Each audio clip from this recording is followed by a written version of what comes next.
Alright, this podcast we will be doing some scanning and some enumeration. So the first thing we need to do is get our testing platform connected to the network and give it an IP address and make sure you have connectivity to your network. The next thing we need to do is understand the target network. I've given you a target network insider notation. The current target network, which could possibly change by the time you listen to this podcast in the future, is 192.168.253.96/27. Let's take a moment to think about that for a minute. 192.168.253.96/27. That is not actually a separate network. We are operating on our network, which is 253.0/24. This target network is just the notation I'm using to tell you I want you to scan host from .96 to .127. So that's not actually identifying a network. It is identifying the range of hosts we want to scan. So when we scan, we will scan hosts in that range. You will need to be very careful in this activity and read the instructions. If it tells you to do a particular type of scan, make sure you do the correct type of scan. And if it tells you to scan a single host, make sure you scan a single host. You don't want to scan the entire, you don't want to do a port scan on the entire range if I'm asking you to find live targets, because that's not what I was looking for you to do. Another thing, when you are doing this, lots of times it tells you to run Tcp Dump and look at the traffic. It's probably a good idea if you actually look at the traffic while it's happening so that you can see if you see what you're supposed to see. I noticed in the lab when we were trying to do this the other day, a lot of people were writing their capture files to their captures to a file, which is good to have for long-term purposes, but it's not very useful to get the actual learning right now. So you probably should look at it, understand it, and then if you want to redo the command to save it in the file for whatever reason, then that's fine too. So first activity we have, it says run nmap with no options, read through the help messages. You may need to use this information to complete this lab activity. So first thing we do is we type nmap and read through the help messages. I'm not going to read the help messages for you. I will point out some useful options. I'm also going to point out something in the book. If you have the book and it's still the same edition. Let's see. The first page of the book that talks about nmap has a sample output of the error message, and it has nmap version 4.85, and we are using nmap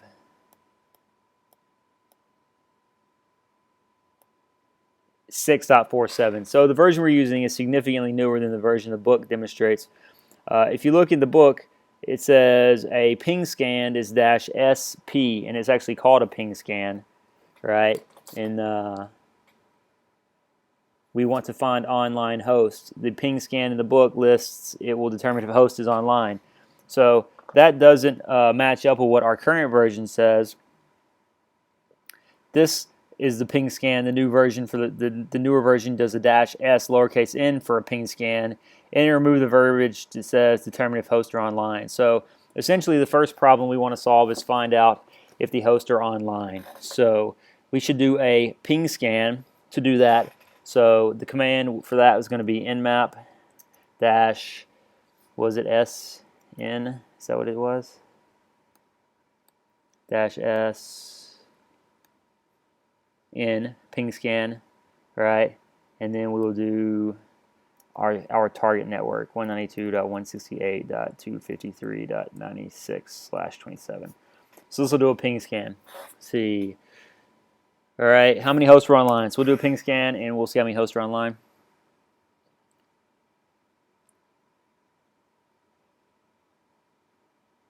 We're waiting. So there we go. We have 5 hosts up. It took 13 seconds. So we have a host at 97, 98, 101, 102, and 103. So we have 5 hosts. So that was 5. That's 5 hosts and what it was called, how many were up, and what the command was. There was a command. So the next thing it says, hey, run it again. This time run Tcp Dump and see what's going on.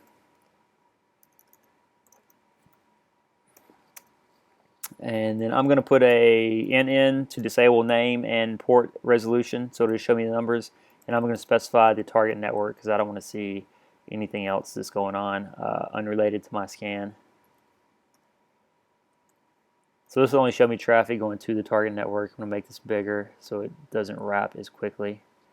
So we'll run this in a window, and now I'm going to run the scan again. And it does some stuff. I'll wait for it to finish.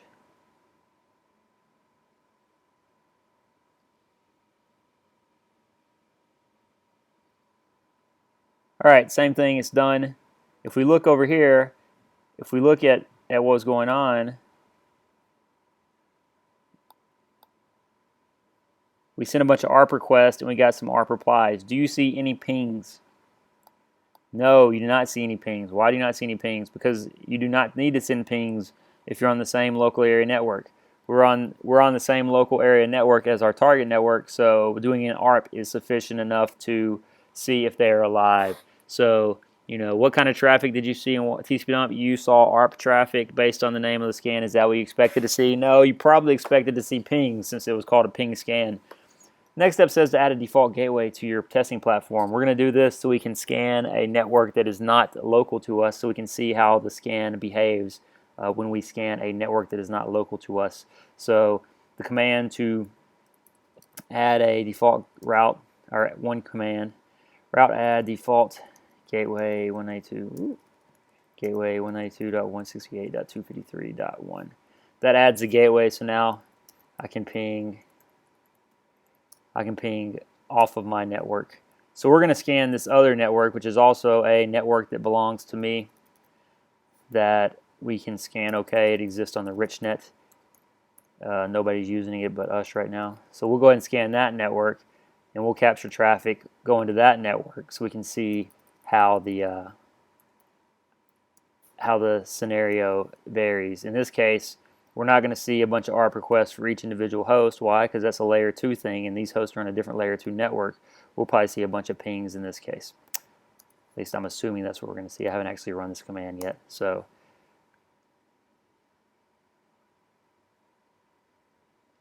yeah, so let's see, -sn. I found 8 hosts on that network, and I sent a bunch of ICMP. There's some ICMP timestamp requests.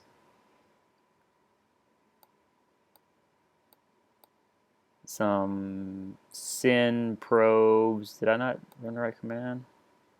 -sn, no, I did -sn. Some SYNs. 213. So yeah, for hosts that are on your network, all you need to do is an ARP request, because if the host is there, it's going to reply, because there's no way realistically a host is not going to answer an ARP request, because other hosts need to have its MAC address in order to communicate with it. So if the host responds to the ARP request, it'll quit sending it. But if we look far enough up, we would see that it sent pings first, and then after the pings failed, it would try some TCP probes to common ports like 80 and 443. Why does it do that? Well, you know, servers don't always servers and firewalls don't always let pings into the network. So if we're trying to determine if a host on a different network is up, you know, we might want to try to ping it, and if that doesn't work, then we might want to try to hit some common ports to see if they're open and the pings are being dropped. So that was what you would see on that.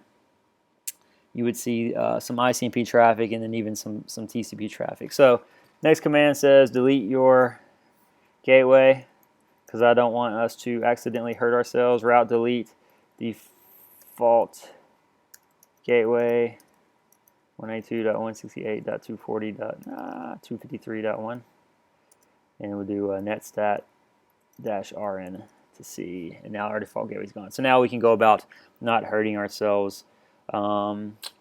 All right, so now we're going to scan a single host with the default options. Or actually, yeah, we will. Yeah, we'll scan it with the default option. It says run an nmap scan against that IP with default options. So we're going to run TCP dump again and specify the specific IP this time. So we're going to change our filter from net to host. From net to host, and now we're going to run a SYN scan 253.97, a SYN scan, so we give -s with a capital S with the default options. So that means don't change anything else. and we're going to run it, and we're going to see what ports are open.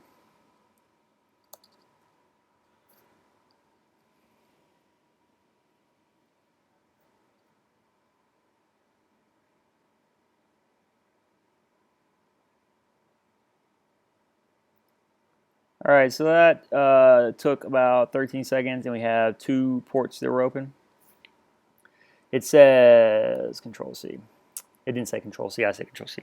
The lab sheet says, review the TCP Dump output. Does there appear to be any patterns to the ports that were scanned?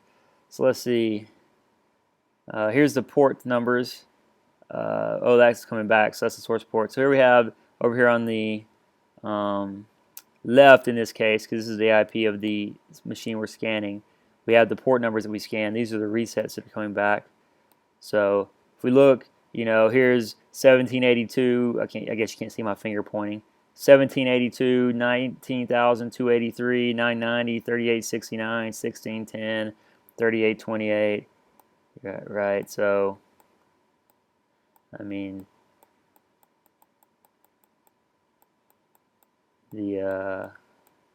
it's scanning all kinds of ports. I'm sure they're not randomly decided. I'm sure the makers of Nmap had a good reason to scan these particular ports to try to identify which machines are listening on the network and if these ports are useful, but I don't really know what that might be. So here at the beginning we have some common ports: 993, 21, 80, 143, 25. So it does some of the common ports first, and then it scans some of the other ports that aren't so common. How many packets were sent? Well, it says right here we sent 1,500 packets were captured. So we sent probably half of those because we got replies for half of those. So we sent probably 750 packets. If we really wanted to know how many packets we sent, we could do DST, run the scan again.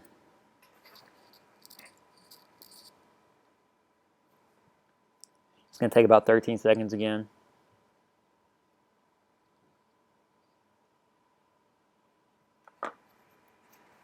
We ran it again, so now we will kill it, Control C, and we sent about 923 packets. So we sent about 923. So why did I say about 750 before? Well, we didn't get a response to all our packets. We sent some and we got no response for some of them.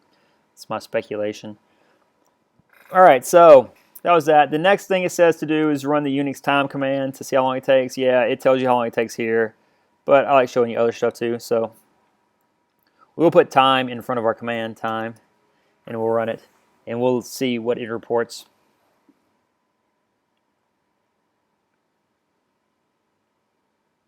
It's going to take about 13 seconds again. So it took about 13 seconds again. Real time, user time, and system time. System time is the amount of time it's been actually executing. I'm not sure what user time is. And real time is how long it took in real time. It's doing that because it is doing name server lookups. You can disable those with -n, and we'll run it again. And now, hey, look how much faster that was. So if you're doing testing in an environment with no name server, you probably want to disable name server lookups to make your testing faster. All right. So it says you should specify this option for all following activities. So we want to specify this option for all following activities. Next thing we're going to look at is what happens when we scan ports that are in different states. I have some ports on a different machine that some of them are loud, some aren't loud, some are filtered, some aren't filtered. And we're going to look at what happens when you scan those ports. Its state reports as open. If it says open, that means you can connect to the port and you can communicate with it as you would normally be able to. So your communication is allowed to make it to that port. Another option would be closed, which means you cannot communicate with that port. If you know anything about TCP, you probably know what that means already. Another option would be filtered, which means, hey, it wasn't open or closed, pretty much. If it was open, it was open. If it was closed, it was closed. Filtered means, hey, it wasn't open or closed.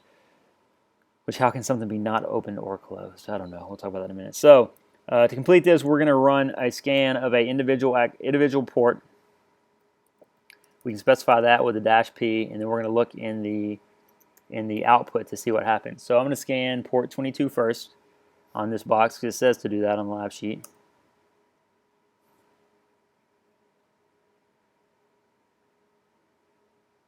Oh, I didn't change the IP address, which is why I didn't see anything in Wireshark. So I'm scan .98. Right. All right. So we look at what we see. It's reported as open. If I look down here in the Wireshark, I see some ARP requests for that machine, and then I see a SYN go across from me to port 22, and a SYN ACK comes back from the other side. And then I'm being a good citizen, so I send him a reset to let him know I was just kidding.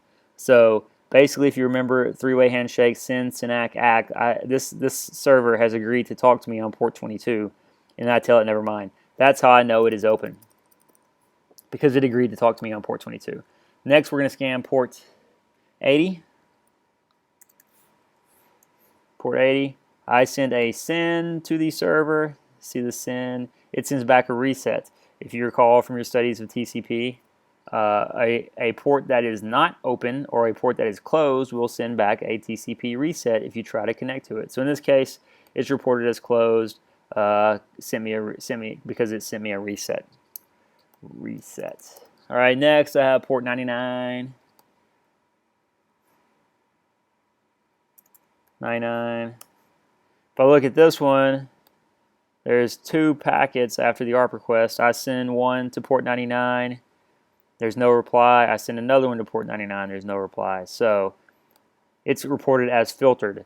Why is it reported as filtered? Well, I know if it was open, it would have sent me a SYN ACK, and I know if it was closed, it would have sent me a reset. So since it sent me nothing, that means it was filtered. The last one we're going to do is going to be 100, port 100. If I do port 100, it's reported as filtered also, but I actually get something back this time. I send a SYN to port 100, and it replies with a ICMP host unreachable message, which if you have your default IP tables firewall configured, it sends back admin prohibited messages when it rejects traffic. So this one is filtered, and actually, we know it's being filtered because it sent us a message back saying it was filtered. So that was that. All right. So that covers about all we need to do for the scanning portion of this part with the nmap. Now we're going to move on to the enumeration with nmap. First thing we want to do is detect an operating system. If we want to detect an operating system, how can we do that? Well, let's go back to our nmap help and look through here and see if we can see what will detect an operating system. Let's see, SYN scan, protocol scan, port. Hey, look, -O, enable OS detection. So let's do that. And that's going to go to 101. Unix, Linux, very case sensitive. That is a capital O, not a lowercase o, not a 0. Capital O, the letter next to the P, right? So for fun, let's go ahead and capture traffic to see what's happening. 101, right? All right, so we'll capture traffic. Now we'll scan it. It took 1.79 seconds. It says that this is Microsoft Windows XP or 2003. How did it figure that out? I don't really know. People much smarter than me have spent much time figuring out how different operating systems respond to different probes and then building fingerprints for those so that they can tell us which operating system it most likely is from a port scan. So I'll just leave it at that. That's how it does it. They know what should come back and identify the hosts based on that. Someone asked, "Oh, XP or 2003 shouldn't it be able to tell?" Yeah, I guess not. If it was able to tell, it would have told me that, right? So apparently they look similar enough that it's not readily discernible just by looking at the stuff that's running. So let's see. So that was OS detection for -O. The OS reported was Windows XP or 2003. It says scan it again using an option that will probe open ports to determine service or version. So let's look at this to see if we can figure out how to probe open ports to determine service or version. It'd probably be a -S option, if I had to guess. -S.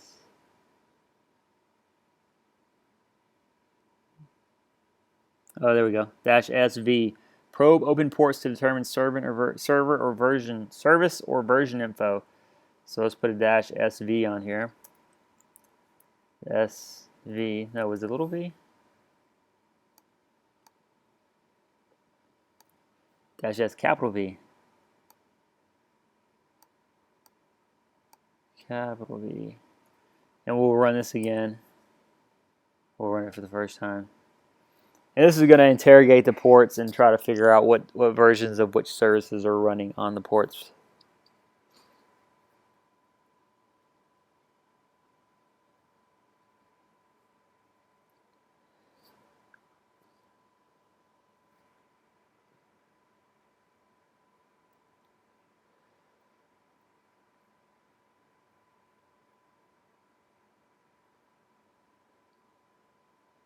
This is taking a little bit longer than our scans just to see the ports are open, because now we're trying to determine what's listening on the ports. So we'll let this run for a minute. That was number 11 on the current. Oh, it's done. All right, so here we have the versions. Windows 2003 Kerberos, Windows RPC, 2003, Windows RPC, blah, blah, blah. So that shows us the versions of things that are running. That might be helpful to have if you're getting ready to figure out what next steps you want to take to attempt to penetrate the host if you have written permission and a clearly defined scope statement that permits you to attempt to penetrate the host. All right, number 12 says, hey, yo, now that we've used the command line, I know how much you guys love lame GUIs, so we will go try to find the GUI so I can show you how it works. It's a not a sniffing tool. It's a information gathering tool, network scanner, nmap. So here's a GUI for you GUI people. I don't like GUIs. Basically, you put an IP address in there, 192.53.102. You know, tell it what kind of scan to run. I said do an intent scan. Actually, let's do 101. I said do an intent scan. This is the command it ran. So if you were wanted to go replicate this command on the command line, that's a command you can do. Hit scan. It's going to scan. I'm not capturing traffic. Let's capture traffic.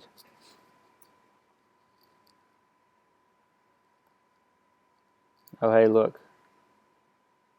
There we go.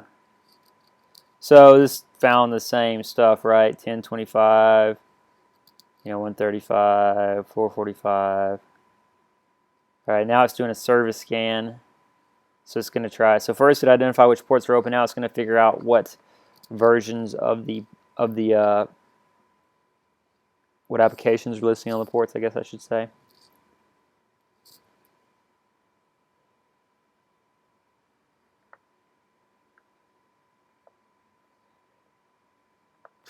We have these tabs up here to look at stuff. Ports, hosts, nothing in here yet. So we'll wait for this to finish.